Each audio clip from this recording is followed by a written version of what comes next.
Welcome, friends. I'm Katie, and I'm an educator at Duke Gardens.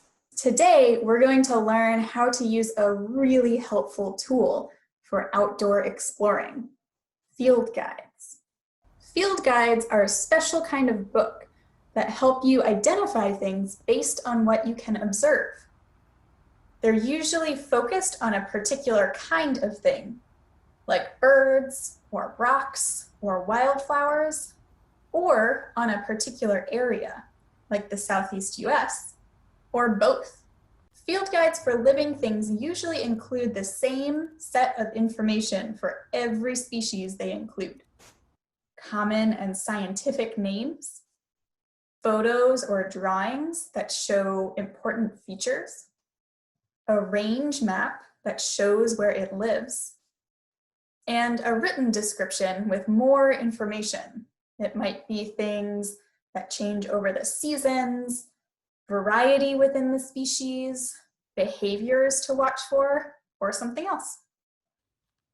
Depending on your field guide, species might be grouped together by how they look, by their color, patterns, or body shapes, or by how they're related, based on taxonomic groups, which are how scientists group living things based on their evolutionary history.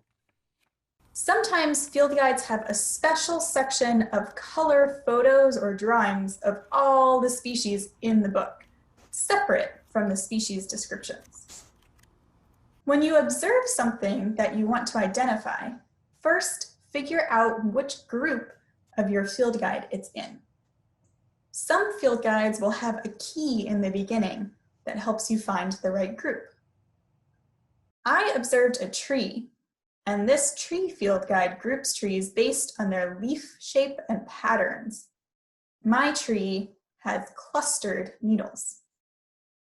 Then, look through that group until you see a species that looks similar to what you observed.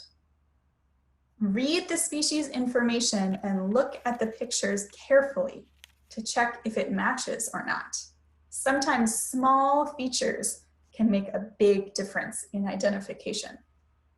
If you just want to learn more about a particular species, you can look it up in the index in the back, which will tell you which page that species information is on. You can find field guides at your local bookstore or online. Take one outside when you explore to learn more about the things you observe.